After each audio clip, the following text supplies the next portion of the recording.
SP news కి స్వాగతం. Bulletin లో ముందుగా హెడ్లైన్స్ చూద్దాం.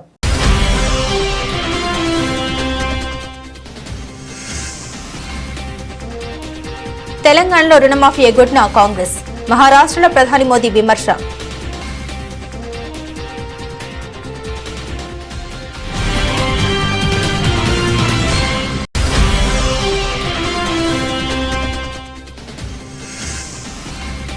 సీఎం చొరవతో గల్ఫ్ నుండి క్షేమంగా తిరిగి వచ్చిన నిర్మల్ జిల్లాకు చెందిన నాందేవ్, రేవంత్ రెడ్డిని కలిసి కృతజ్ఞత తెలిపిన రాథోడ్.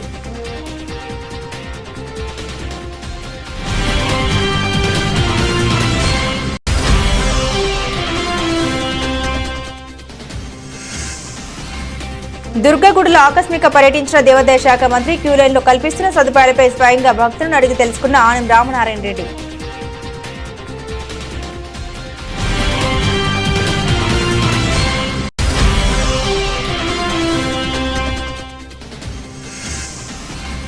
గోదావరికని పట్టణ చౌరస్తాలో గులాబీ పార్టీ శ్రేణులు, కార్మిక నాయకుల ఆందోళన. సింగరేణి సంస్థ సాధించిన నికర లాభాల్లో 33% వాటా ఇవ్వాలని డిమాండ్.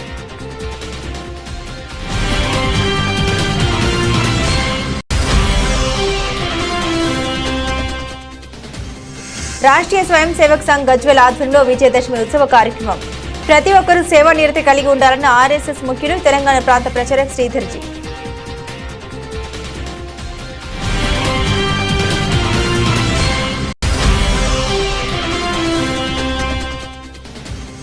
విజయవాడ నగరంలో సందడి చేసిన హీరో వరుణ్ తేజ్. నవంబర్ 14వ తేదీన విడుదల కానున్న మట్కా చిత్రాన్ని విజయవంతం చేయాలని కోరిన మెగాస్ హీరో.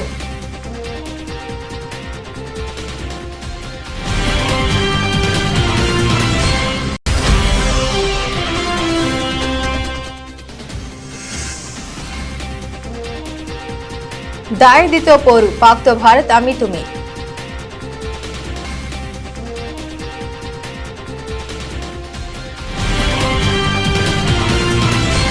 కాంగ్రెస్ పార్టీ బంజారాలతో పాటు అట్టడుగు వర్గాల్ని రైతులను నిర్లక్ష్యం చేసిందని ప్రధానమంత్రి నరేంద్ర మోదీ విమర్శించారు. మహారాష్ట్రలోని విదర్భలో శనివారం జరిగిన ఎన్నికల ప్రచార సభలో ఆయన మాట్లాడారు. ప్రతి ఎన్నికల్లో రుణమాఫీ చేస్తామంటూ బూటకపు హామీలు ఇవ్వడం కాంగ్రెస్ పార్టీకి అలవాటని ప్రధాని మోదీ ఆరోపించారు. తెలంగాణలో కూడా రైతుల రుణమాఫీ చేస్తామని హామీ ఇచ్చి అధికారంలోకి వచ్చిందన్నారు. అధికారంలోకి వచ్చి ఇన్ని రోజులైనా రైతుల రుణాలు మాఫీ కాలేదని అన్నారు. దీంతో రైతులు ఇప్పుడు రుణమాఫీ కోసం కాంగ్రెస్ ప్రభుత్వాన్ని నిలదీస్తున్నారని తెలిపారు.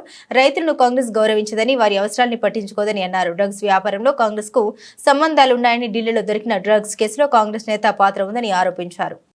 हर चुनाव से पहले कर्ज माफी का झूठा वादा कांग्रेस का पसंदीदा हथकंडा है। तेलंगाना में ये लोग कर्ज माफी का वादा करके सत्ता में आए, लेकिन सरकार बनने के बाद इतना समय गुजर गया, अब किसान कुछ पूछ रहे हैं कि उनका कर्ज माफ क्यों नहीं हुआ। भाइयों और बहनों, हमें भूलना नहीं है, महाराष्ट्र में भी कांग्रेस और महाआघाड़ी सरकार ने सिंचाई से जुड़े कितने कामों को रोक कर रखा था। जब एनडीए सरकार आई, సీఎం రేవంత్ రెడ్డి చొరవతో గల్ఫ్ లో నరకయాత్ర అనుభవించిన ఒంటెల కాపరి నాందేడ్ రాథోడ్ క్షేమంగా తిరిగి వచ్చారు. నిర్మల్ జిల్లాకు చెందిన నాందేవ్ గత కొన్ని రోజులుగా గల్ఫ్ లో ఒంటెల కాపరిగా వెళ్లారు. అయితే అక్కడ వాతావరణ పరిస్థితుల వల్ల తట్టుకోలేక రియాద్ నుంచి హైదరాబాద్ కు వచ్చారు. ఈ మేరకు సీఎం రేవంత్ రెడ్డిని కలిసి కృతజ్ఞత తెలిపారు. దుర్గగూడలో దేవాదాయ శాఖ మంత్రి ఆకస్మిక పర్యటించారు. క్యూలైన్లో భక్తులకు కల్పిస్తున్న సదుపాయాలపై మంత్రి స్వయంగా భక్తులను అడిగారు. భక్తులు సంతృప్తి వ్యక్తం చేశారు. గతంలో కంటే మెరుగైన ఏర్పాట్లు భక్తులు చేయడం వల్ల భక్తులు వివరించారు. విజయవాడ దుర్గగూడలో శరన్నవరాత్రుల ఉత్సవాలు, భక్తులకు కల్పిస్తున్న సౌకర్యాలు, వసతులపై దేవాదాయ శాఖ మంత్రి ఆనం రామనారాయణ రెడ్డి పర్యటన జరిపారు. క్యూలైన్లో భక్తులకు మంచినీళ్లు అందుతున్నాయా, సమస్యలు ఏమైనా ఉన్నాయని భక్తులను స్వయంగా అడిగి తెలుసుకున్నారు. భక్తులందరికీ అమ్మవారి దర్శనం బాగా జరుగుతుందా లేదా అని క్యూలైన్లో నిలబడి పరిశీలించారు. ఈ సందర్భంగా భక్తులు తమకు కల్పిస్తున్న సదుపాయాలపై సంతృప్తి వ్యక్తం చేశారు. తమకు గతంలో కంటే మరింత మెరుగ్గా అమ్మవారి దర్శనం లభిస్తుందని భక్తులు ఆనందం వ్యక్తం చేశారు. వసతులు కూడా మెరుగ్గా ఉన్నాయని మంత్రికి వివరించారు. ఈ సందర్భంగా మంత్రి ఆనం రామనారాయణ రెడ్డి అమ్మవారిని దర్శించుకున్నారు. అనంతరం దేవాలయ ప్రాంగణంలోనే ఉత్సవాలు నిర్వహిస్తున్న తీరుపై ఉన్నతాధికారులతో సమీక్ష జరిపారు. ప్రతిరోజు 3-4 సార్లు భక్తుల నుండి ఫీడ్బ్యాక్ తీసుకోవాలని, వారు సూచించిన ప్రకారం అదనపు సదుపాయాలు కల్పనకు కూడా చర్యలు తీసుకోవాలని ఆదేశించారు. ముఖ్యమంత్రి చంద్రబాబు నాయుడు భక్తుల సౌకర్యాలకు పెద్దపీట వేయమని పదే సూచిస్తున్న విషయాన్ని ఈ సందర్భంగా అధికారులకు గుర్తు చేశారు. ఆదేశాలను ఉత్సవాలు జరిగే మిగిలిన రోజుల్లో మంచినీళ్లతో పాటు పాలు, మజ్జిగ కూడా పంపిణీ చేయాలని స్పష్టమైన ఆదేశాలు ఇచ్చారు. అనంతరం మంత్రి రామనారాయణ రెడ్డి దీమ తల్లి హారతలతో పాల్గొన్నారు.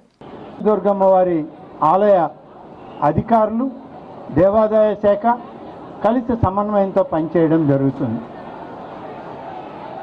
ఇప్పటికీ ఈరోజు అన్నప్రసాదం మధ్యాహ్నం వరకు చేసినటువంటిది 18,000 అన్నప్రసాదాన్ని వితరణ చేయడం జరిగింది. అలాగే ఇవాళ ఉదయం కట్టు పొంగలి 9,000 మందికి కట్టు పొంగలి వితరణ చేయడం జరిగింది. అది ఉదయం చేశారు.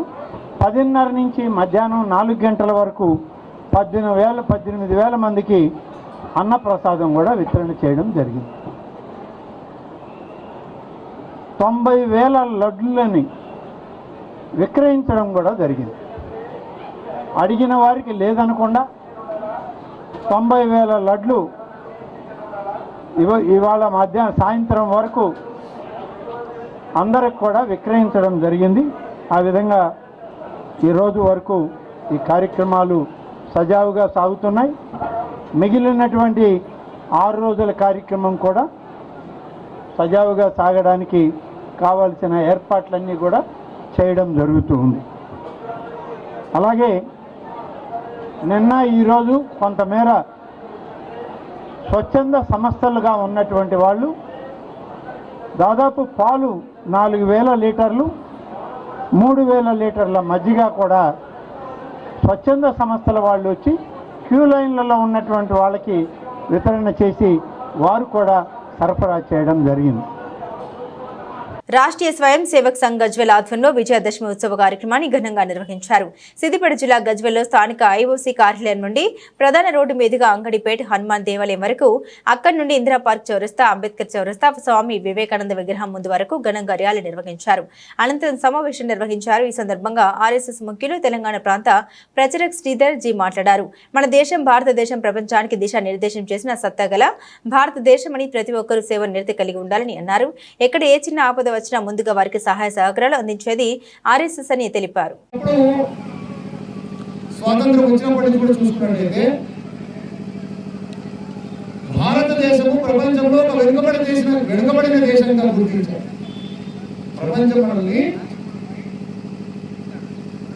ఈరోజు ఏవైతే అగ్రరాజ్యాలు అని అంటున్నామో ఆ సరసన మన భారతదేశాన్ని లెక్క కట్టలేదు. కానీ నెమ్మదిగా ఈ రోజు కనుక మనం చూసినట్లయితే సంఘము ఒకవైపు, సంఘం ప్రేరణ పొందినటువంటి స్వయం సేవకులు, ఈ దేశం నాది, భూమి నాది, తల్లి నా తల్లి, ఈ తల్లి ఒడిలో జన్మించినటువంటి సమస్త హిందూ సమాజం నా సోదరులు, ఈ సమాజంలో ఏ కష్టమైనా సరే నేనే స్వయంగా దాన్ని ఎదురొడ్డి ఆ కష్టాన్ని తొలగించాలి, సమాజంలో ఒక ఏకత్వాన్ని తీసుకురావాలి అనేటువంటి ఉద్దేశంతో అనేక మంది స్వయం సేవకులు వివిధ రంగాల్లో పనిచేస్తూ, వివిధ సంస్థలను పనిచేస్తూ ప్రారంభించి ఆయా రంగాలలో సమాజంలో ఉన్నటువంటి పౌరుల లోపల, మన హిందూ బంధువుల లోపల, ఈ దేశ పౌరుల లోపల ఒక దేశభక్తి భావాన్ని నింపుతూ, నేషన్ ఫస్ట్ ఇండివిజువల్ లాస్ట్ అనేటువంటి పద్ధతిలో వాళ్ళ లోపల ఒక దేశభక్తి భావాన్ని నింపుతూ సమాజాన్ని సంఘటితపరిచే ప్రయత్నము రాష్ట్రీయ స్వయం సేవక సంఘాలగానే అనేక సంస్థలు, ఒక బిఎంఎస్ అనండి, ఒక ఏబీవీపీ అనండి, ఒక భారతీయ జనతా పార్టీ అనండి, ఒక స్వదేశీ జాగరణ అనండి, ఒక విశ్వ హిందూ పరిషత్ అనండి, ఇట్లా అనేక సంస్థలు ఈరోజు సంఘ యొక్క ప్రేరణతో పూజనీయ డాక్టర్ కేశవరావు బలిరామ గారు చూపించినటువంటి మార్గంలో నడుస్తూ ఆయా రంగాల్లో సమాజాన్ని చైతన్యపరుస్తూ ఈరోజు ప్రపంచంలో భారతదేశం ఒక అగ్రదేశంగా, ఇంతకుముందు మీరు వెనక నుంచి వచ్చారు, మొట్టమొదట మిమ్మల్ని అందరినీ వచ్చి చేరుకోండి అనలేదు. మన ముఖ్య శిక్షక్ గారు అగ్రేసాన్ని పిలిచారు, అంటే కొద్దిమంది ముందు ఉండి నడిచారు, మిగిలిన వాళ్ళందరూ కూడా వాళ్ళని అనుసరించి వెనక చేరుకున్నారు. ముందున్నటువంటి అగ్రేసరు ఏ విధంగా అయితే చేస్తున్నాడో అతన్ని చూసి మనం అందరం చేశాం. ఒకసారి చూసుకోండి, అందరూ దండం అడ్డంగా పెట్టండి, ముందు అగ్రేసర్ ముందు దండం. ఏపీ మార్క్ఫెడ్ చైర్మన్ గా కర్రోతు బంగారాజు ఏపీ మార్క్ఫెడ్ రాష్ట్ర కార్యాలయం విజయవాడలో బాధ్యతలు స్వీకరించారు. ఏపీ మార్క్ఫెడ్ అధికారులు వేద పండితుల మంత్రోచ్చరణ నడుమ మేళ తాళాలతో ఘనంగా స్వాగతం పలికారు. మరియు పలువురు ముఖ్య నేతలు హాజరయ్యారు. AP Markfed managing director doctor Manjeer Jilani Samoon, IAS నరెల్ మేనేజర్ సిహెచ్ శ్రీనివాసరావు ఆధ్వర్యంలో అధికారులు పెద్ద ఎత్తున ఏర్పాట్లు చేశారు. ఆయనతో పాటుగా నూతన డైరెక్టర్లుగా ఎంపికైన సభ్యులు అన్నపు రామకృష్ణ నాయుడు శ్రీకాకుళం, పర్స వెంకటరత్నం సుల్లూరుపేట, కేసీ హరి అనంతపురం, బంగళ శశిభూషణ్ రెడ్డి కడప, గుంటుబోగుల నరసింహారావు రాజోలు సభ్యులుగా బాధ్యతలను చేపట్టారు. బంగారాజు కుటుంబ సభ్యులతో కార్యాలయంలో ప్రత్యేక పూజలు నిర్వహించారు. ఈ సందర్భంగా వారు మాట్లాడారు. తనపై ఎంతో నమ్మకంతో ఇంత పెద్ద బాధ్యత అప్పగించిన ముఖ్యమంత్రి చంద్రబాబు నాయుడుకి రుణపడి ఉంటామని, తనకి ఇచ్చినటువంటి పదవికి వన్నె తెచ్చేందుకు కృషి చేస్తామన్నారు. అలాగే రాష్ట్ర వ్యాప్తంగా మార్కెట్ అభివృద్ధి కోసం ప్రత్యేక చర్యలు చేపడతామని తెలిపారు. రైతులకు పూర్తి స్థాయిలో ఎరువులు అందేలాగా చర్యలు చేపడతామన్నారు. పప్పు ధాన్యాలకు మద్దతు ధర కల్పించే విధంగా చర్యలు చేపడతామన్నారు. పసుపు, మొక్కజొన్న రైతులకు గిట్టుబాటు ధర కల్పిస్తామని అన్నారు. చాలా సంతోషకరమైన దినం ఈరోజు నాకు జీవితంలో. అనేక పదవులు చేసిన, జిల్లా ప్రజా పరిషత్ చైర్మన్ చేశాను, గతంలో యాదవ్ కార్పొరేషన్ చైర్మన్ చేశాను, తెలుగుదేశం పార్టీ జిల్లా అధ్యక్షుడిగా పనిచేస్తూ ఉన్నాను. ఈరోజు గౌరవనీయులు బడుగు బలహీన వర్గాల అభివృద్ధి ప్రదాత, దార్శనికుడు, సమాజ శ్రేయస్సే తన శ్రేయస్సుగా భావించేటువంటి ఒక పనిచేసి ఈ ఆంధ్రప్రదేశ్ని భారతదేశంలో గుర్తింపు కలిగిన రాష్ట్రంగా తీసుకురావాలని తప్పిస్తున్నటువంటి ఒక బడుగు బలహీన వర్గాల అభివృద్ధి ప్రదాత పూజ్యులు నారా చంద్రబాబు నాయుడు గారు ఆశీస్సులతో యువ నాయకులు, రాష్ట్ర విద్యాశాఖ మంత్రులుగా ఈ రాష్ట్ర చరిత్రలో ఎప్పుడూ లేని విధంగా ఒక వినూత్నమైనటువంటి ఆలోచనలతో, వినూత్నమైన పద్ధతులతోటి ప్రజల దగ్గరికి ప్రభుత్వాన్ని తీసుకెళ్లాలన్నటువంటి కృత నిశ్చయంతో, సంకల్పంతో నిత్యం ప్రతిరోజు ప్రజా దర్బార్లు నిర్వహిస్తూ ప్రజలందరి సమస్యల్ని వాళ్ళ సమస్యలే తన సమస్యలుగా భావించే వారి ప్రతి సమస్యని పరిష్కార దిశగా పనిచేస్తున్నటువంటి జాతీయ తెలుగుదేశం పార్టీ ప్రధాన కార్యదర్శి శ్రీ నారా లోకేష్ బాబు గారు నాకు సహకరించి, ఒకరు పెద్దలు ఆశీస్సులు, మరొకరు యొక్క సహకారం. నేను ఈ పార్టీలో పనిచేస్తున్న క్రమంలో ఈరోజు ఒక ఉన్నతమైన స్థితికి తీసుకొచ్చి పార్టీ అధ్యక్షులుగా చేశారు. వారి హయాంలో జిల్లా ప్రజా పరిషత్ చైర్మన్ చేశాను. గత 2014-19 ఆ గవర్నమెంట్లో కార్పొరేషన్ చైర్మన్గా చేశాను. హార్టికల్చర్ యూనివర్సిటీ బోర్డు మెంబర్గా చేశాను. State organizing secretary. ఇన్ని పదవులతోటి నాకు అనేక అవకాశాలు ఇచ్చి బలహీన వర్గాలకి తెలుగుదేశం పార్టీలోనే ఒక కేర్ ఆఫ్ ఉంటుంది, అభివృద్ధి ఉంటుంది, సంక్షేమం ఉంటుంది, వారి గౌరవం ఉంటుందని చూపించినటువంటి ఎన్టీ రామారావు గారి తర్వాత అంతకు మించి సింగరేణి కార్మికులు సాధించిన అనేక లాభాల్లో ఖచ్చితమైన వాటా ఇవ్వాలని మాజీ మంత్రి కోపుల ఈశ్వర్ డిమాండ్ చేశారు. పెద్దపల్లి జిల్లా గోదావరికని పట్టణ చౌరస్తాలో గులాబీ పార్టీ శ్రేణులు, కార్మిక నాయకులు ఆందోళన చేపట్టారు. సింగరేణి సంస్థ సాధించిన నికర లాభాల్లో 33% వాటా ఇవ్వాలని నాయకులు డిమాండ్ చేశారు. లాభాల్లో సగం కోత విధించి మిగిలిన సగంలో 33% ఇవ్వడం సరైన విధానం కాదని పేర్కొన్నారు. కాగా ఆందోళన చేపడుతున్న గులాబీ పార్టీ శ్రేణుని పోలీసులు చెదరగొట్టారు. టెంట్ ఏర్పాటు చేస్తున్న సమయంలో పోలీసులు పార్టీ శ్రేణులకు మధ్య వాగ్వివాదం జరిగింది. సింగరేణి కార్మికులకు తీరని ద్రోహం చేసిండ్రు. అసలు వచ్చినటువంటి లాభాలు 4,701 కోటి రూపాయలు. మరి పంచినటువంటి లాభాలు ఏవైతే ఉన్నాయో 2,412 కోట్లు మాత్రమే పంచిండ్రు. మిగిలిన పక్కకు తీసిండ్రు. చెప్పిందంతా ముఖ్యమంత్రి గొప్పగా 33% అని చెప్పిండు. మరి 33% అంటే వీళ్ళు ఇచ్చినటువంటి 2,400 కోట్లు ఉన్నాయో ఇవి కేవలం 16% మాత్రమే అవుతాయి. అంటే ఎవరిని మోసం చేస్తారు, ఎవరిని దగా చేస్తారు? పోయినసారి 2,000 పైచీలకు లాభాలు వచ్చినాయి. పోయినసారి 1,00,000 పైచీలకు లాభాల వాటా కార్మిక సోదరులకు పంచిండ్రు. ఈసారి దానికి డబల్ రావాల్సి ఉంది. దాదాపు మీరు 4 లక్షల రూపాయలు ఒక కార్మికుడికి రావాల్సి ఉన్నది. కొంచెం ఎక్కువ వచ్చిందనే ఉద్దేశంతో దానికే మీరు సంతోషపడండి, దాంట్లోనే సంతృప్తి పడండి అని మరి సమర్థించే నాయకులు కావచ్చు. తర్వాత మోసం చేయడానికి సిగ్గు లజ్జ లేనటువంటి ప్రభుత్వం ఏదైతే ఉందో ఇప్పటికే అన్ని వర్గాలను మోసం చేసే అధికారంలోకి వచ్చి చివరకు సింగరేణి కార్మికులను కూడా నయవంచన చేసి పేరుకేమో 33% ప్రకటించి ఇచ్చింది మాత్రం 16%. దీనికి నిరసనగా ఈరోజు కార్మిక క్షేత్రం ఇది. ఈ గోదావరి కని చౌరస్తాలో అనేక ఉద్యమాలు జరిగినాయి. ఎవరిని మేము ఇబ్బంది పెట్టలే. కార్మికులు, కార్మిక నాయకులు అరే ఈ వాటా సరిగ్గా ఇవ్వాలనే ఉద్దేశంతో ఇక్కడ నిరసన తెలియజేద్దామని ఒక కార్యక్రమం చేస్తే మరి పోలీస్ యంత్రాంగం ఇక్కడ చేయొద్దంటారు. మరి ఎవరికి చెప్పుకోవాలి? ఎక్కడ నిరసన చేయాలి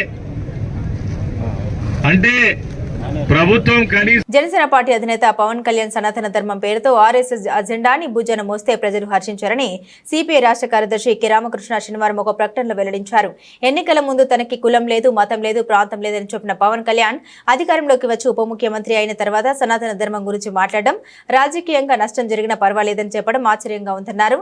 త్రివిక్రమ్ సినిమాలో పాత్రకి తగినట్టు ఒక్కో సినిమాలో ఒక్కో డైలాగ్ ఉంటుందని, అలాగే అధికారంలోకి వచ్చిన తర్వాత సినిమాల్లో మాదిరిగా పవన్ వ్యవహార శైలి ఉందని ఎద్దేవా చేశారు. బీజేపీ, మజ్లిస్ పార్టీలంటే అవి మతోన్మాదాన్ని రెచ్చగొట్టే పార్టీలని ప్రజలు అర్థం చేసుకుంటారని తెలిపారు. జనసేన లౌకిక పార్టీ అని, ఆ పార్టీ నాయకులు, కార్యకర్తలు లౌకికవాదులే అన్నారు. అణగారిన కులాల్ని, వెనుకబడిన వర్గాల్ని, మహిళల్ని కించపరిచే విధానం సనాతన ధర్మంలో ఉంటుందన్నారు. జనసేన పార్టీలో వివిధ కులాలు, మతాలు, ప్రాంతాలకు చెందిన వారు ఉన్నారని తెలిపారు. ఈ నేపథ్యంలో జనసేన అధినేత వైఖరిని ఆ పార్టీ నాయకులు, కార్యకర్తలు, పవన్ కళ్యాణ్ అభిమానులు సరిదిద్దాలని కోరారు. జనసేన అధినేత పవన్ కళ్యాణ్ గారు గతంలో పలుమార్లు చెప్పారు, నాకు ఏ కులం లేదు, మతం లేదు, అన్ని ప్రాంతాలు నాది, నేను అందరికి కావాల్సిన వాడిని అని చెప్పాడు. మరి ఇప్పుడు రాష్ట్రంలో అధికారంలోకి వచ్చి ఉప ముఖ్యమంత్రి అయిన తర్వాత ఇవాళ స్పష్టంగా చెప్తా ఉన్నాడు, నేను సనాతన హిందూవాదిని, దానికోసమే పుట్టాను, దానికోసమే చేస్తాను, దీనికోసం రాజకీయంగా నేను నష్టపోయినా పర్వాలేదని చెప్పి రెచ్చగొట్టే పద్ధతిలో మాట్లాడే దశకు దిగజారాడు. నిజంగా చాలా ఆశ్చర్యకరం. ఎందుకంటే పవన్ కళ్యాణ్ గారు కానీ లేదా ఆయన కుటుంబం కానీ వాళ్ళెవరూ మత ఉన్మాదులు కాదు, వాళ్ళందరూ కూడా సెక్యులర్ వాదులే. అదేవిధంగా ఆయన పెట్టిన పార్టీ జనసేన పార్టీ కూడా అది లౌకిక పార్టీనే. ఆ పార్టీలో ఉండే వాళ్ళందరూ కూడా చాలామంది లౌకికవాదులే, అందులో ఎవరు మతం. ఏదో బీజేపీనో లేదా మజ్లిస్ పార్టీనో అయితే మిమ్మల్ని ఎవరు తప్పుపడ్డారు. బీజేపీ, మజ్లిస్ పార్టీలు అవి ఖచ్చితంగా మతోన్మాదాన్ని రెచ్చగొట్టే పార్టీలు కాబట్టి ఆ పార్టీని ప్రజలు అర్థం చేసుకుంటారు. మీరు ఒక లౌకికవాద పార్టీ అయింది, ఈ రకంగా సనాతనవాదాన్ని భుజానికి ఎత్తుకొని ఆర్ఎస్ఎస్ అజెండాను మీరు ముందుకు తీసుకుంటూ ఉన్నారంటే చాలామంది చెప్పుకుంటూ ఉన్నారు. త్రివిక్రమ్ శ్రీనివాస్ డైలాగ్ రాయించాడు, ఆ త్రివిక్రమ్ శ్రీనివాస్ డైలాగ్ చెప్తాడు, ఈయన ఏ సినిమాలో ఆ పాత్రకు తగ్గట్టుగా డైలాగ్ చెప్తా ఉన్నాడు, ఇప్పుడు ఒక్కో స్టేజ్ ఎక్కినప్పుడు ఒక డైలాగ్ చెప్తూ ఉంటాడని చెప్పే పరిస్థితి వచ్చింది. కాబట్టి అంటే పవన్ కళ్యాణ్ గారు ఆలోచించుకోవాలి. ఆయన్ని సపోర్ట్ చేస్తున్న పార్టీ వారు, ఆయనకున్న ఎవరైతే ఫ్యాన్స్ ఉన్నారో ఫ్యాన్స్ కూడా అన్ని మతాల వారు, అన్ని కులాల వాళ్ళు ఉన్నారు. ఇవాళ సనాతనవాదం అంటే అణగారిన కులాలను, అంటరాని కులాలను, వెనుకబడిన కులాలను కించపరిచేది సనాతనవాదం, మహిళలను కించపరిచేది సనాతనవాదం. దాన్ని భుజానికి ఎత్తుకొని నువ్వు ఆర్ఎస్ఎస్ అజెండా మోస్తాను, త్రివిక్రమ్ శ్రీనివాస్ డైలాగులు చదువుతానంటే ప్రజలు హర్షించరు. కాబట్టి ఏమంటే ఆయన అభిమానులు, జనసేన పార్టీ నాయకులు పవన్ కళ్యాణ్ తీసుకున్న వైఖరిని సరిదిద్దాలి. నువ్వు ఎన్నికల ముందు నువ్వేనాడు చెప్పలేదు ఈ రకంగా. ఎన్నికల ముందు నాకు అందరూ కావాల్సిన వాళ్ళే, నాకు కులమే లేదని చెప్పిన వాడివి, నాకు మతమే లేదని చెప్పిన వాడివి. నువ్వు అధికారం వచ్చిన తర్వాత డ్రెస్ మార్చుకొని నువ్వు అంటే ఏ సినిమాకి పోతే ఆ సినిమా డైలాగ్ చెప్పినట్టు పాత్రకు అనుగుణం ఒకే సినిమాలో 2-3 పోర్షన్లు వేస్తే ఆ డైలాగ్ వేరువేరుగా చెప్పినట్టు నువ్వు చెప్తే రాజకీయాల్లో ప్రజలు హర్షించారు, మానుకోవాలని కోరు. సోయా కొనుగోలు కేంద్రాలు సద్వినియోగం చేసుకుని ప్రభుత్వ మద్దతు ధరను రైతులు పొందాలని ఎమ్మెల్యే పవర్ రామారావు పాటిల్ అన్నారు. నిర్మల్ జిల్లా బైన్సాలోని మాటేగ్రామ్ గ్రామంలోని ప్రాథమిక వ్యవసాయ సహకార సంఘం కుబీర్ మండల కేంద్రంలో వ్యవసాయ మార్కెట్లో సోయా కొనుగోలు కేంద్రాన్ని ప్రారంభించారు. ఈ సందర్భంగా మాట్లాడారు. బైన్సా మండలంలో 18,000 ఎకరాల్లో, కుబీర్ మండలంలో 17,000 ఎకరాల్లో రైతులు సోయా పంటను సాగు చేశారని, మార్కెట్లో ధర లేకపోవడంతోనే వ్యవసాయ శాఖ మంత్రిని కలిసి కొనుగోలు ప్రారంభించినట్లు తెలిపారు. క్వింటాల్కు 4,892 మద్దతు ధర ఉందని, 12% తేమతో తమ పంటను తీసుకొచ్చి అమ్మాలని రైతుల్ని కోరారు. ప్రభుత్వం ఎకరానికి కేవలం 6 క్వింటాలు మాత్రమే కొనుగోలు చేయడంతో రైతుల సమస్యను తెలియజేయగా ఎకరానికి 10 క్వింటాలు కొనుగోలు చేసే విధంగా చూస్తామని హామీనిచ్చారు.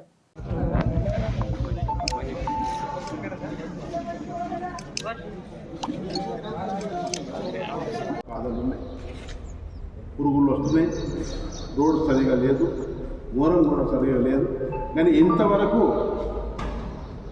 నేను 6 కిలోమీటర్ 6 కిలోమీటర్ల దగ్గరనే ఉంటానని నా దృష్టిలో మీరు కూడా చెప్పలేదు, నేను కూడా పెట్టలేదు, దృష్టి పెట్టలేదు దాని మీద. వాస్తవం ఈరోజు నా ప్రోగ్రాం ఉంది అని మీరు చెప్తున్నారు. ఖచ్చితంగా ఇప్పుడైతే సీసీ అయితే కావడం కష్టం. ఫార్మేషన్ అంటే మోరం వేసి ఈ చుట్టుపక్కల గోడౌన్లో కూడా మోరం వేసి, రోడ్డు కూడా మోరం వేసి, రైతులు ఏదైతే పంట తీసుకొస్తారు ఇక్కడ వాళ్ళు ఈ గోడౌన్ దాకా తీసుకురావడానికి ఒక వారం రోజుల్లో పూర్తి చేస్తారని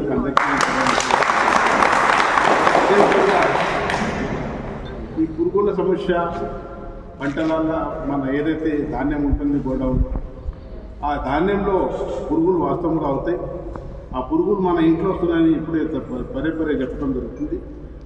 పేస్ట్ అటాక్ అని ఒక ప్రొసీజర్ ఉంటుంది గవర్నమెంట్. వారం రోజుల్లో ఒకసారి ప్రతిసారి పేస్ట్ అంటే స్ప్రే చేయాలి దానికి పురుగు రాకుండా. నెల రోజుల్లో మన ఎలుకలు గుచ్చి దాన్ని తెలుగులో ఏమంటారు పందులు అవి పందికొక్కం రావద్దని అది కూడా నెలకు ఒకసారి చేసేటటువంటి ఆ కాంట్రాక్టర్ ఎవరనో వాడి నిర్లక్ష్యం వల్ల మనకు ఇంట్లో అయ్యేటప్పుడు దానికి కూడా నేను ఇప్పుడే మన చైర్మన్ గారు చెప్పారు, గంగాచలం చైర్మన్ గారు చెప్పారు, దానికి కూడా నేను మాట్లాడాను.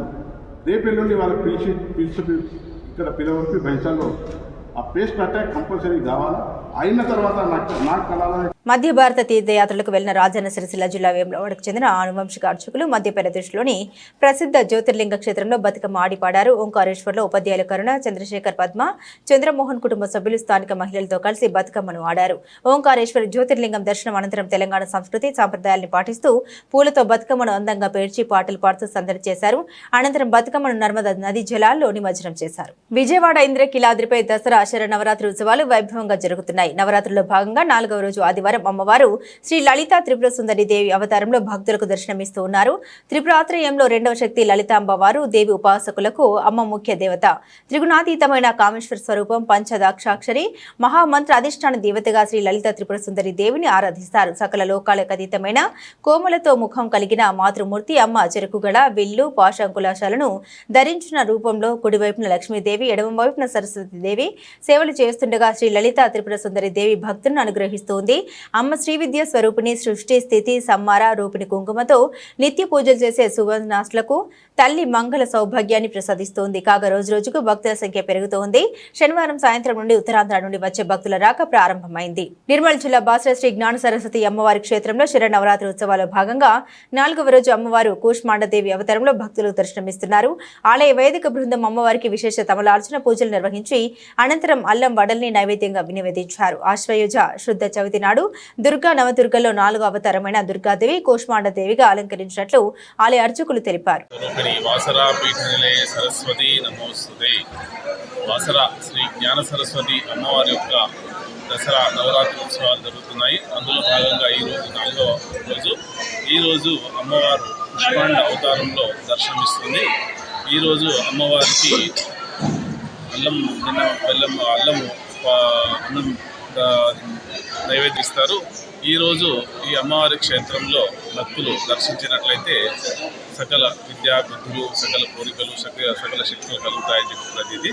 యాదేవి సర్వభూతేషు విద్యారూపేణ సంస్థ. నమస్తస్యై నమస్తస్యై నమస్తస్యై నమో నమః. విజయవాడ నగరంలో హీరో వరుణ్ తేజ్ సందడి చేశారు. నవంబర్ 14న విడుదల కానున్న మట్కా చిత్రాన్ని ప్రేక్షకులు విజయవంతం చేయాలని ఆయన కోరారు. హీరో వరుణ్ తేజ్ నటించిన తాజా చిత్రం మట్కా చిత్రం టీజర్ విడుదల కార్యక్రమం గాంధీనగర్లోని రాజు యువరాజ్ థియేటర్లో నిర్వహించారు. ఈ కార్యక్రమానికి మెగా హీరో వరుణ్ తేజ్ ముఖ్య అతిథిగా వీచేసి ప్రేక్షకుల సమక్షంలో తాను నటించిన మట్కా చిత్ర టీజర్ను లాంఛనంగా విడుదల చేశారు. ఈ సందర్భంగా హీరో వరుణ్ తేజ్ మాట్లాడుతూ మట్కా చిత్రం ప్రేక్షకుల్ని ఖచ్చితంగా ఆకట్టుకుంటుందని ఆయన తెలిపారు. 1960 సంవత్సరంలో జరిగిన ఒక్క కథే మట్కా చిత్రమని అన్నారు. విజయవాడ నగరంలో మట్కా చిత్రం టీజర్ రిలీజ్ చేయడం సంతోషంగా ఉందని పేర్కొన్నారు. దుర్గమ్మ దీవెనతో ఈ చిత్రం విజయవంతం కావాలని కోరుకుంటున్నాను. నవంబర్ 14న మట్కా చిత్రం రిలీజ్ కానుందని తెలుగు రాష్ట్రాల ప్రేక్షకులు తమ చిత్రాన్ని వీక్షించి ఆదరించాలని ఆయన కోరారు. సంగీత దర్శకుడు జీవి ప్రకాష్ అందించిన పాటలు, బ్యాక్గ్రౌండ్ మ్యూజిక్ ప్రేక్షకుల్ని ఖచ్చితంగా అలరిస్తాయన్నారు. ఈ చిత్రంలో 6 పాటలు, 9 ఫైట్స్ ఉంటాయని, ఒక ఫైట్ లో ఎర్రతుండుతో ఫైట్ చేశామని, ఆ ఫైట్ చిత్రానికి హైలైట్ గా ఉంటుందన్నారు. అనంతరం దర్శకుడు కరుణ్ కుమార్ మాట్లాడుతూ వరుణ్ తేజ్ తో సినిమా తీయడం తనకు ఎంతో సంతోషంగా ఉందన్నారు. అన్నారు. అనంతరం కెమెరామెన్ కిషోర్ కుమార్ మాట్లాడుతూ తంగలాన్ చిత్రం చేస్తున్న సమయంలో మట్కా చిత్రానికి కెమెరామెన్ గా పనిచేస్తానని సంతకం చేసినట్టు తెలిపారు.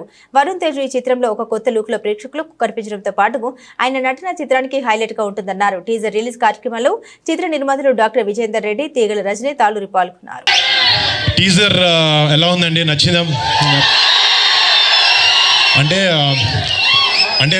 కొన్ని చిన్న తప్పులు జరిగినాయి లాస్ట్ 2-3 సినిమాలో. బట్ గద్దలకొండ గణేష్ సినిమా తర్వాత నాతో చాలామంది నువ్వేంటి అలాంటి సినిమాలు చేయట్లేదు అన్నాను. అలాగా అడిగిన వాళ్ళకి, అలాంటి సినిమా కోసం నా నుంచి అలాంటి సినిమా కోసం చూస్తున్న వాళ్ళకే ఈ మట్కా. రేపు పొద్దున మా థియేటర్లో ఒక మాస్ జాతరలో ఉండబోతుంది సినిమా. అండ్ డెఫినెట్లీ అంటే ఒక మాస్ ఫైట్స్ అన్నీ కాకుండా ఒక కొత్త రకమైన వరల్డ్ని, ఒక 1960s to 1980sలో వైజాగ్లో ఉండే ఒక కథ ఇది మట్కా. అండ్ డెఫినెట్గా రేపు పొద్దున టీజర్ ట్రైలర్ లాంచ్ అయిన తర్వాత మీకు ఇంకా కథ గురించి వివరణ ఇస్తాం.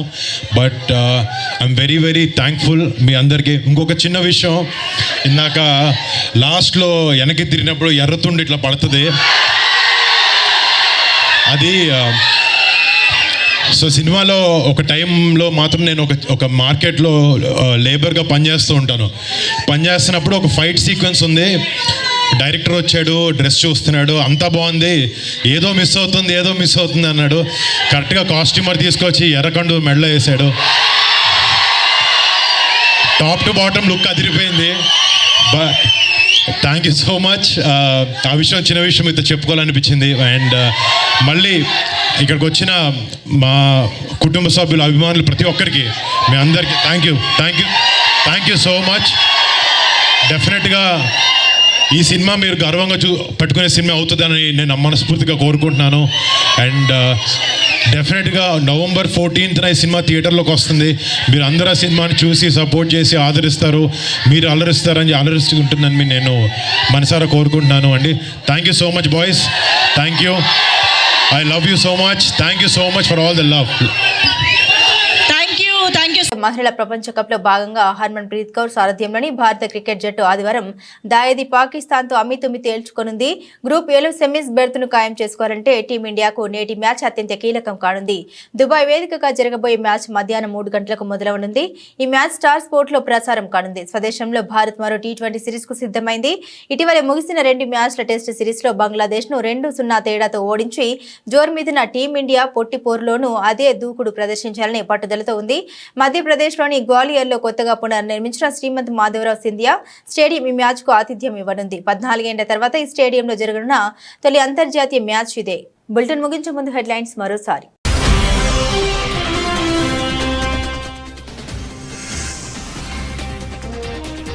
తెలంగాణలో రుణమాఫీ ఎగ్గొట్టిన కాంగ్రెస్, మహారాష్ట్రలో ప్రధాని మోదీ విమర్శ.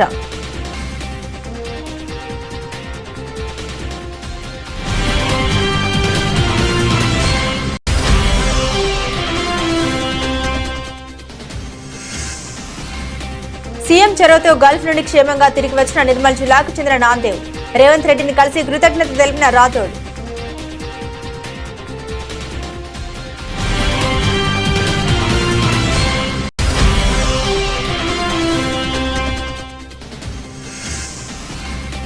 దుర్గగుడిలో ఆకస్మిక పర్యటించిన దేవాదాయ శాఖ మంత్రి క్యూలైన్లో కల్పిస్తున్న సదుపాయాలపై స్వయంగా భక్తులను అడిగి తెలుసుకున్న ఆనం రామనారాయణ రెడ్డి.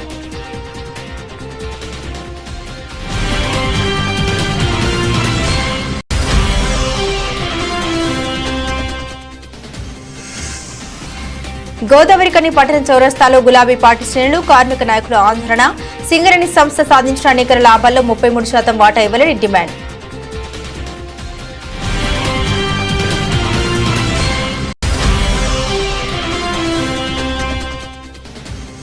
రాష్ట్రీయ స్వయం సేవక్ సంఘ్ గజ్వేల్ ఆధ్వర్యంలో విజయదశమి ఉత్సవ కార్యక్రమం. ప్రతి ఒక్కరూ సేవా నిరతి కలిగి ఉండాలన్న ఆర్ఎస్ఎస్ ముఖ్యులు తెలంగాణ ప్రాంత ప్రచారక్ శ్రీధర్జీ.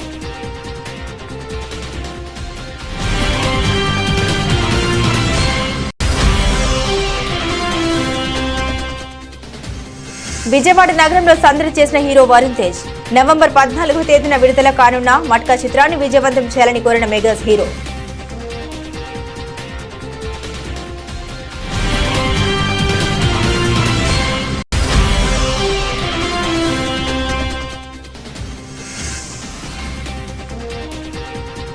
దాయిదితో పోరు, పాక్తో భారత్ అమీతుమే.